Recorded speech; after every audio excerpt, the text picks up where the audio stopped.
Hello, and welcome to the next episode of the Live Your Spa Life show. Spa life is a lifestyle that accepts that accomplishment and harmony coexist. The spa and spa life, the SPA, is for seek power always. That power within you to be led and to do your biggest work here in the world.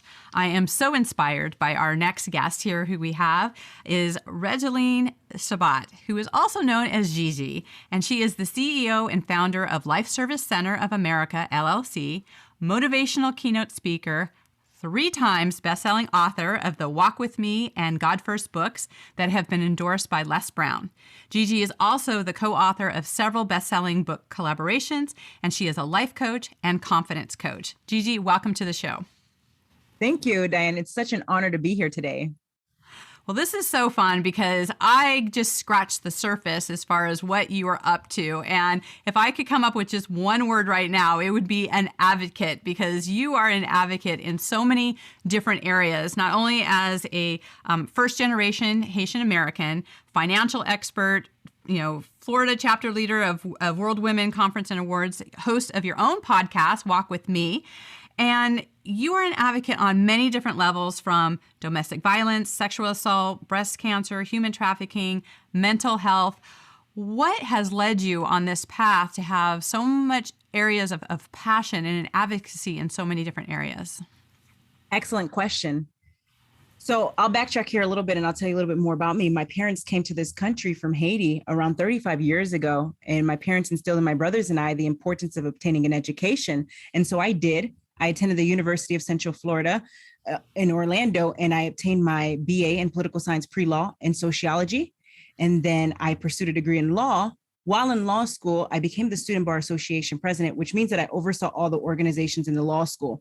So I just recall being very productive at the time. But here's the thing, I got the shock of my life one day. I had just got done studying, and I was on the phone call with a colleague from the SBA. I was on the couch, and the abuser charged at me, beat me, almost strangled me to death, threw my phone across the room. And when I tried to get back up, I fell flat like a vegetable. And at the time, I didn't understand why, but the domestic violence advocates told me it's because I lost oxygen to the brain. So the fact that I'm still here and I'm able to utilize my skills and my knowledge, it's truly a blessing. And after everything that happened, I stepped into God's purpose for my life, and I haven't looked back since. And so I then launched the books, the podcast, and my company, Life Service Center of America. And that's just by getting quiet and listening to him, listening to God. And after everything that happened, I got baptized again as an adult, and I reread the Bible again as an adult. Because mind you, I had read it when I was very young, because I had got sexually assaulted by 2 individuals when I was only 8 years old. So after everything that happened, and especially the fact that the sexual assault happened again as an adult, I was taken by a man who worked for the same company as me while out on an annual function. And he took me and sexually assaulted me. After that happened, I pretty much became numb to pain. And at that moment, I'll never forget, I said, I don't like this feeling. I didn't like the feeling. And I said, nope.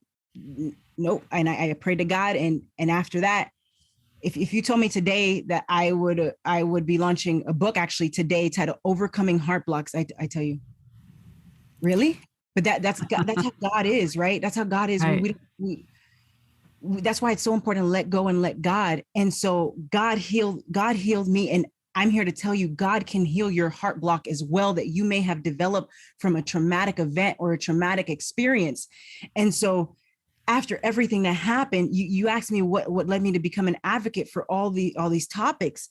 And so here's the thing, I had the knowledge and the background in a lot of those already, because I have a sociology background. But when we talk about domestic violence and sexual assault and all these components, no, I didn't not know all these things. Why? Because it's not taught in our education system. And so we need to talk about those factors that are not being discussed. We need to talk about the narcissistic character traits that are in alignment with the domestic violence. We need to talk about domestic violence, not just being physical, but also emotional. There's PTSD that's tied to it. It's mental. So many components, and there's so many red flags to pay attention to. And so a lot of people say, but you were a law student, had happened. And I'm here to tell you, it can happen to anyone, domestic violence. So there's a stigma that's attached. Well, if you're a doctor, or you're an attorney, this can't happen to you, or a professor, but that's not true. It can happen to anyone, anyone. Yes. Yes. And I'm so glad that you brought this up, because I can attest to that. Because while I was a police officer, I was actually dating someone who was a narcissist, who was abusive, then, mostly verbal, but there was some physical involved in that. And, there's a mental game that goes in that, because there's the, you're a police officer and you should know better. And this should be all, there's all these different things out there about the perception of what these things are and who it affects and what those things look like, and breaking down the stigma of that, and to be able to speak about this, and like you said, God has mysterious ways to utilize our experiences to allow us to have a bigger message, to be able to share our come from, right? And not as a victim, but as a victor of overcoming these things and being able to look at it from the other side. And so I think this is such an important thing to talk about, and for people to realize that they're not alone. And it seems that every time we have conversations around this, there is a listener out there who's had an experience they've not shared with someone else, that there's some shame or blame or things around that. And I think it's important to have some resources and know that you're not alone with this.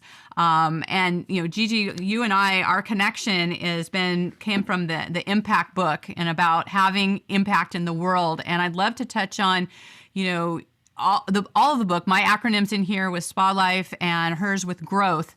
And, number one, the G in growth is about God first. And I'd love for you to talk about your acronym, what inspired you to this, and how your walk through utilizing this acronym supports you and the people that you work with. Absolutely. So when we talk about growth, it's so important for people to understand that growth truly the beauty of life. Growth is truly the beauty of life. And so that is God's gift to us. That's a blessing. That's a blessing. So if you have faced a challenge in your life and you're listening to this message today, do not give up. Do not give up. You may not be where you want to be or expected you may be at this time right now. We can make the plans that we want, but God knows the plans that he has for us. God knows the plans that he has for us. And so oftentimes in our society, what we're seeing is individuals want to take control, or they believe that they're in control of all these things. But in all reality, God is the creator of all things. And so God is in control, and we need to let God be in control, and we need to let go and let God, and understand that, again, growth is truly the beauty of life. So you may not be where you want to be today. This God for your life, get the growing and keep growing in all areas of your life, and also in your business as well. Too often we're told in our society that we need to keep God out of our businesses. But if you're listening to this message today, keep God first and keep him in your heart. Keep him in your heart. That's how you keep him in your business as well, in your heart, life and business. And so here's the thing. The Bible is my best friend. I start the day off with the Bible and I end the day off with the Bible. And when we read the Bible, God is speaking to us. Those are his words. And so if you're looking to build a relationship with him and his son, Jesus, I highly recommend begin with the Bible. And the most amazing thing in today's world, in today's society, is that we have an app. And you know what the app is called? The Bible app. It's so awesome. I love it. Why? Because it comes in so many different languages. So many different languages. So there's no excuses as to why an individual feels as though they cannot utilize the Bible, because again, it comes in different languages, and they also have Bible plans.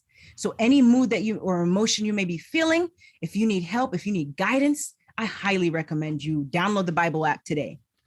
Yes, I read from the Bible daily myself, and one of my favorite things to do, especially if I feel like I don't have an answer, I'm not hearing the word, or something's going on, I love to just randomly just open my Bible, and it always seems that the perfect message pops out.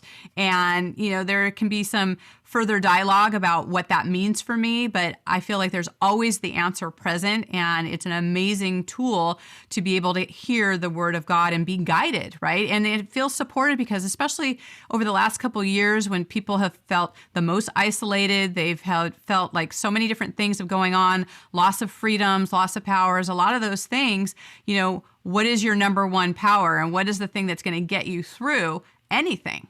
Right. So I love that you're mentioning this as a tool and a foundation and a guide. Thank you. I appreciate you. Yes, thank you.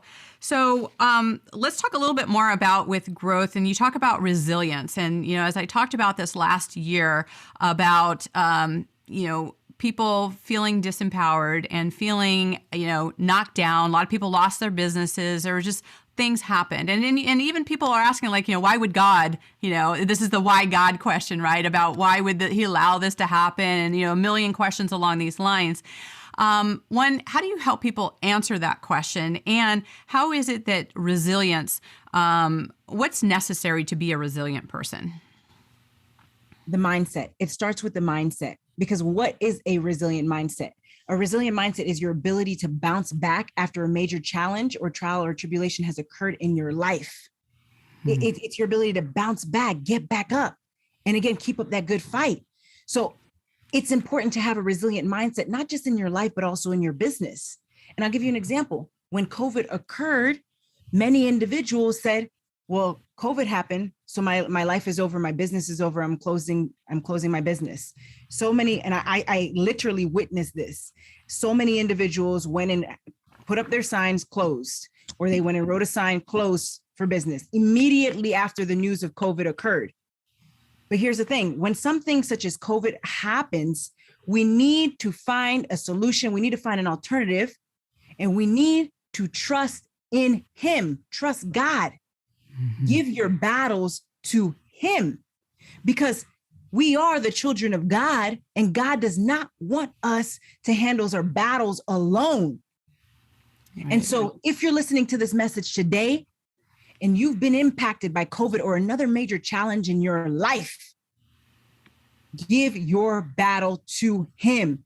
He is waiting to help you. He wants to help you. Give your battle to him. He's there. And my favorite verse is Joshua 1:9. Joshua 1:9 states, haven't I commanded you, be strong and courageous? Do not be afraid or discouraged, for your Lord, your God is with you wherever you go. And too often we see in our society, individuals go through a major challenge and they believe that they are alone. But that's not the case. As Joshua 1:9 states, God is with us wherever we go. And so that goes hand in hand with the resilient mindset, because as God's children and as his servants, we're called to lead his people. And so it requires that you have a resilient mindset. Yes. So important.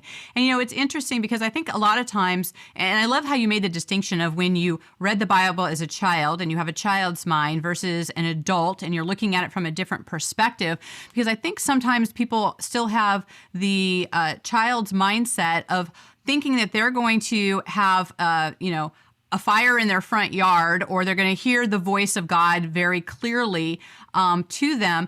But it may not always be that way. I find that sometimes God's messages come through other people. It may be something that's revealed to you out in nature. Those quiet moments in the shower is where you may have some revelations about some things that happen.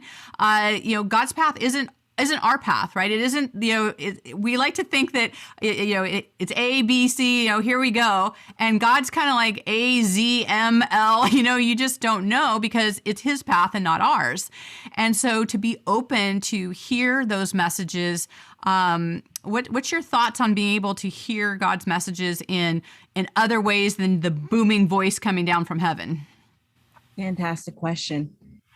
And here's what I have to say to that is to get quiet. If you're listening to this message today and you want to hear him, get quiet. In this day and age, we live in such a chaotic world. And why do I say that? Because of all of the music that's going on, all of these apps now able to just download things immediately, and all this noise, right? Noise. It's very, and that's why it's chaotic, because it's a lot of noise. And when a lot of noise is happening, you can't hear his voice. And so it's so important to just get quiet, There's not one book that I have written that I have not got quiet and listened to his voice before writing. And so that goes to, again, the importance of understanding that as God's children, we are his servants. Mm-hmm. Right.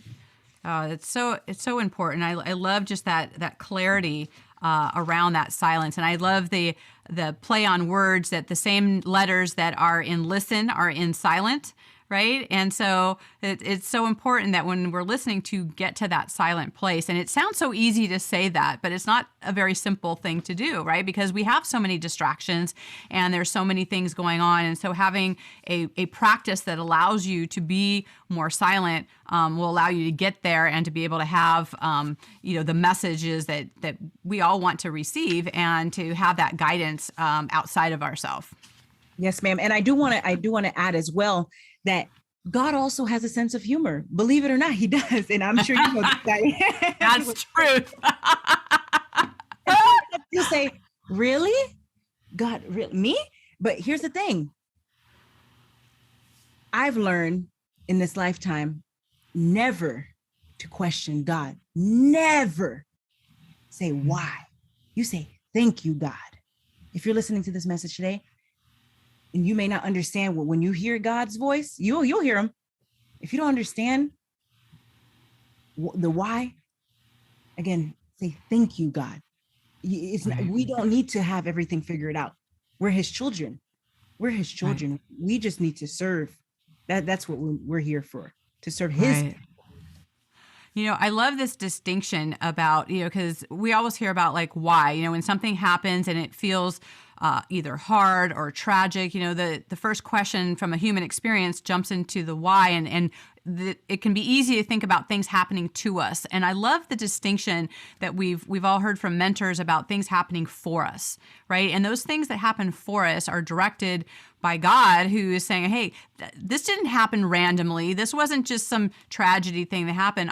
This is actually something that happened to prepare you for what the next step is that I have for you. That nothing is random with God. There is a plan. It may feel like it, but it's only in this retrospect when you look at like, okay, I understand why I needed certain experiences that allowed me to have the understanding, the wherewithal to then go forward and do the next step of God's work, right? If we didn't have that, we wouldn't have anything to utilize as the tools. And, the fact of the experience you had, the assaults that you had, having that within you, of course, there's a part of you that says, I would rather not, thank you, God, to not have these experiences. But by having them, you now have a deeper understanding of not being able to think clearly, to, what do you do in these situations, and how you can turn those things around on your path to then be able to share those with other people. And then going back to your growth with, the O in opportunity, I love for you to share a little bit more about that, about, that the opportunity is in the show up, right? And how we need to show up in life. That's right. And that's something that my good friend Andy Audate says. And I love it tremendously, because when he says that, it's exactly on the nail. It truly is. And how you show up in this world is everything. So what our intentions is so important. What are your intentions when you're showing up? Because again, as God's children, we're called here to serve his people. So if you're showing up, keep in mind that there are people who need your help. So if you have the opportunity to help someone, then you need to do so.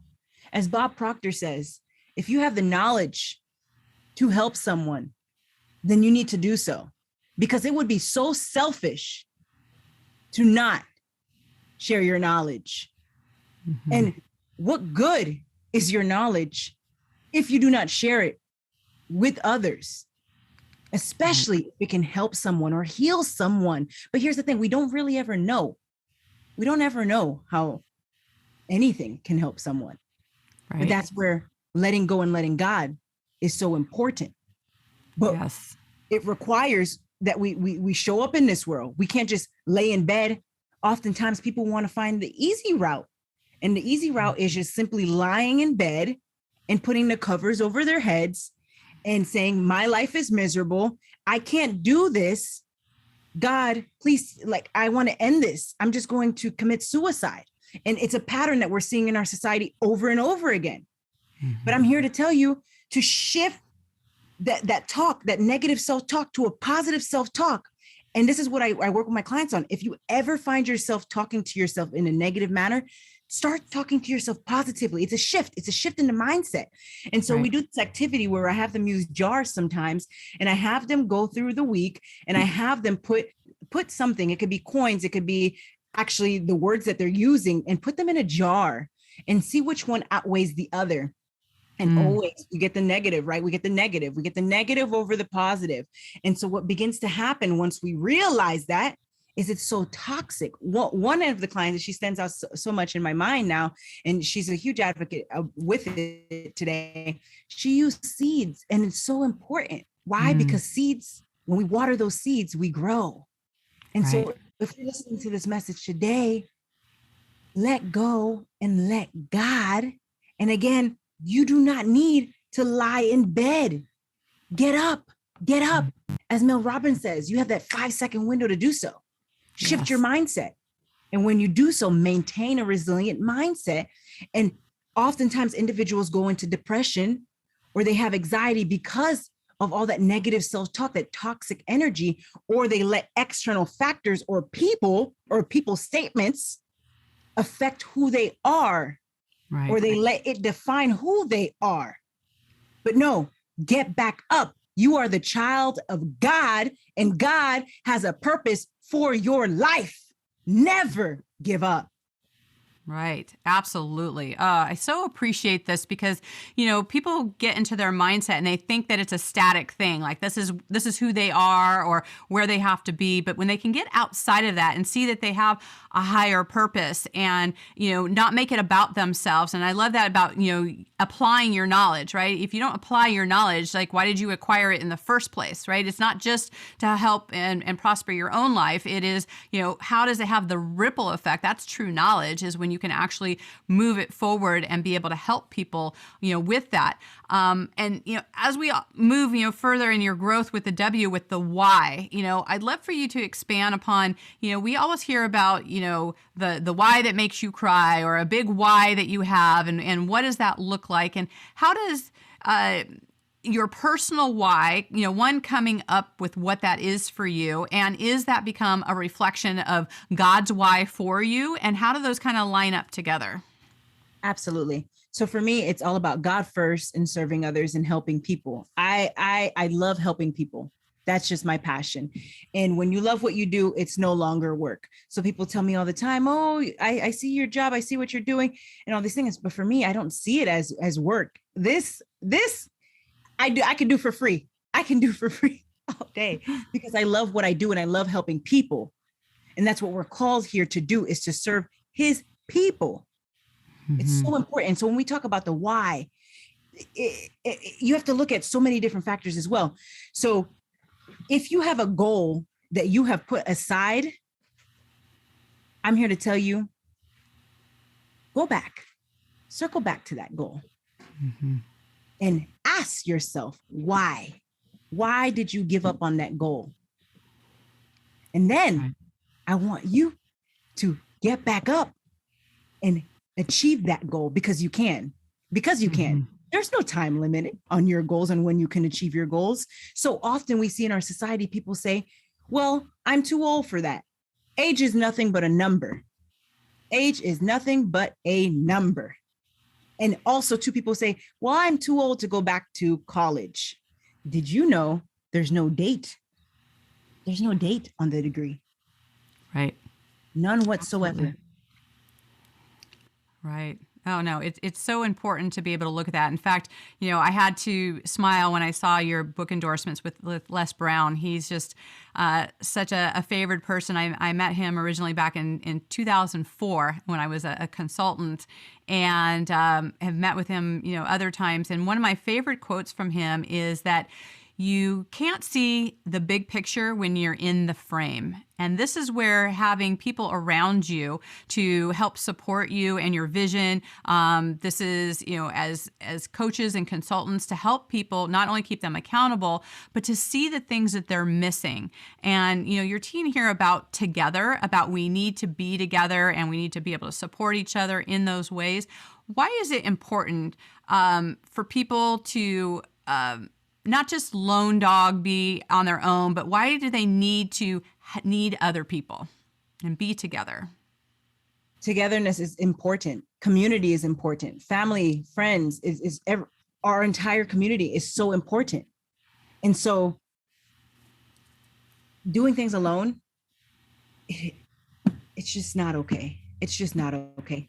Again, as God's servants, we're not called to service people alone. And actually, ironically, I literally just co-authored a book with Pastor Alona Paranikova, and it's titled On the Front Line with Royal Warriors. Oh, I love that. Servant's Heart. Thank you. And so when we talk about that book, I bring it up here because it's so relevant to what you just mentioned, together, and serving others together. And we don't need to physically be together to serve others. We can do so spiritually, hence the title of the book, Walk With Me. It's a spiritual walk, not a physical walk. Same thing here, On the Front Line with Royal Warriors. Are we talking about a physical line? No, we're talking about a spiritual line. And we're talking about serving God's people with others, with Diane, with anyone listening today. Yes, God has a purpose for your life. And also too, when we talk about community, I'm grateful for the advocates who helped me along with my family and friends after the domestic violence matter that I went through. And of course, if it wasn't for community and of course, having God first in my life, I don't know if I would be here. Right. Well, one of the common themes in domestic violence is isolation, right? So part of how someone can perpetuate the type of abuse, whether it's physical or mental, emotional, is isolating you from community, right? To keep you away from other voices that can support you. So having that greater community can have a much bigger impact on us. And it reminded me of one of the Bible verses is like, where two or more are gathered, I am here. Right? And so we're not meant to stand alone. We're meant to be in community. We're meant to have more than one of us. If God said, you stand there alone and I'll be here, that's different than where two or more are gathered, that the community support allows you to have that ripple effect of not just being within our own mind that may not be positive all the time, right? We want to have these positive, faith-built people, right? The whole country was based on faith. Right. And we've gotten away from a lot of that. We've gotten away from those foundational things that I love that this is in your acronym about the whole togetherness, because people sometimes forget because of all the isolation that you got to find a way to get together, whether it's metaphorically, spiritually, or actually together. We're human people who need touch and connection. What is it that we can do to do that? Amen. Yes. And so if you can help someone, do so. If you're in a position to help someone, then do so. And oftentimes what I see, and this is from a sociologist perspective, is people believe that they cannot help someone because it will affect what they believe, their path, what they're looking out to achieve and all these things. Right. But here's the thing. Stopping for a moment to help someone is not going to ruin God's plan for your life or purpose for your life, because it's already written in his heart. God has a purpose for everyone's life, and everyone's purpose is unique. But while we're here physically, in this physical realm, if we're able to intervene and help his people, then we need to do so. Absolutely. Absolutely. And this just reminded me kind of on a fun side note that I like to do with guests on the show, as far as, what do we create and what's in our environment. There is, we live life differently in our bedroom versus our kitchen or our office. And so one of the things I love to ask is, what is your favorite room in your home and why? Because it affects us. Does the pool count near the pool? Absolutely. Yes. And I love it because it's similar to being near the beach. It might not be the beach, it might not be waves, but it's still a beautiful sight, and it's still a beautiful place to get quiet with family, with friends. And so growing up, that's where I would spend majority of my time with family and friends, was near the pool and just near a quiet atmosphere. Yes. Oh, I so resonate with that. I have a pool, and I don't actually go in my pool that often. I'm actually starting to kind of put it in my mind to do it. Like, I go in with my grandkids but nothing regular. But there's something so serene about watching water, right? And just the water of life and life-giving, and just the beauty of that just puts you in a perfect setting for the silence and to connect with God. So I have a special affinity for pool and water as well. So Amen. I love that. Yes. So that gets us into the last part of the growth, which is the H, which is happiness. And I'd love for you to talk about the importance of the happiness within, because there's so much in our society that looks at happiness from other people, external circumstances, all these other type things. Let's bring it back home to within. Absolutely. Just like beauty is truly within you. And so it's so important to look inside yourself. And if you're unhappy, see why. So see what's going on. What caused that unhappiness? Just like Dr. Phil says, until you acknowledge that you have an issue or problem, you cannot heal or recover from it. You have to, what I call, face it. Face it. So you need to go, like you said, deep within yourself and see why you're unhappy, and then acknowledge, okay, I'm unhappy because, and finish the sentence, this happened or that happened. Then analyze, how did that happen? And make sure that it never happens again. But understand this, we could take all the precautions that we want, but if something happens again, after you took all the precautions, don't blame yourself. That's how people go into depression or anxiety. You see, I was sexually assaulted when I was 8, as I mentioned earlier. And then again, as an adult, I took all the precautions you could possibly think of to avoid anything like this from happening. But it happened. I was taken by a man and I was sexually assaulted. But had I blamed myself, I could have went into a deep depression, had stayed in anxiety, and I may not be here today. Right. It's so important to acknowledge what's going on inside. And so happiness begins with yourself. You need to love yourself before you can love anyone else. And so self-care is truly important. Take time. As we talked about earlier, take time, get quiet, listen to him. And then so often individuals ask me, how can you be happy all the time or smiling all the time? But here's the thing. Next time you see someone that's happy, don't assume that they haven't had their own challenges in their lives. I'm sure you've heard the quote before. Oftentimes it's the happiest people who are deep down inside hurt the most. Robin Williams, take him for example. He was a comedian. Right. He's no longer with us today. And he was, as we know now, that happiness component. And so it's so important. It's so important to really take care of that early on and to take time to heal and to recover. No one should rush your process to healing and recovery. No one, because that is personal, and it's something personal with God as well. Right. Absolutely. So important. I know you and I could talk about this all afternoon, and there's just so much passion in what you have to share and so much wisdom with that. And I know that our listeners are going to want to stay in contact with you. How can they do that? Yes, I do want to circle back real quick and leave one piece of advice with your audience as well. Please. Again, as I mentioned, people say oftentimes, you're always happy and all these things, but I choose happiness over hate. When something such as domestic violence or sexual assault happens to you, or another challenge, major challenge, you have a decision to make. Are you going to live in love or hate? I choose love over hate every single day. And so you asked me, where can your audience find me? They can find me on my website, Life Service Center of America, LLC.com, and also on my LinkedIn. That's Gigi Sabbat, Gigisabbat, and also the podcast as well. That's Walk With Me. I love it. And we'll put all those links into the show notes for people to connect with. And I love how you talk about the love and hate. It's a choice, right? That we get to make that choice. It doesn't happen to us. It's a choice that we get to make. And, finally, as I mentioned, that our theme for this season is people who are being a force for good. And I'd love for you to just as a final note to be able to share with our audience, how are you being a force for good in the world? All I can tell you is that I'm God's servant, and I'm going to continue to serve his people. And I'm just grateful to be alive after everything that occurred.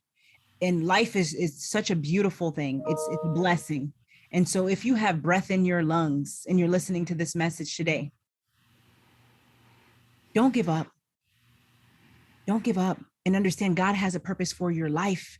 And when you understand God's purpose for your life, step into it. Oftentimes it's right in front of you. If you're listening to this message today and there is God's purpose for your life that you're aware of, but you've been putting it aside, rethink that. Go back, get quiet, listen to him, and serve his people, and show up in this world, show up powerfully. Thank you. Oh, thank you, Gigi, for just your wisdom and your willingness to share your path, and just for that reminder for people to get connected with the God within, to really listen to those messages and to do your greater purpose here in the world.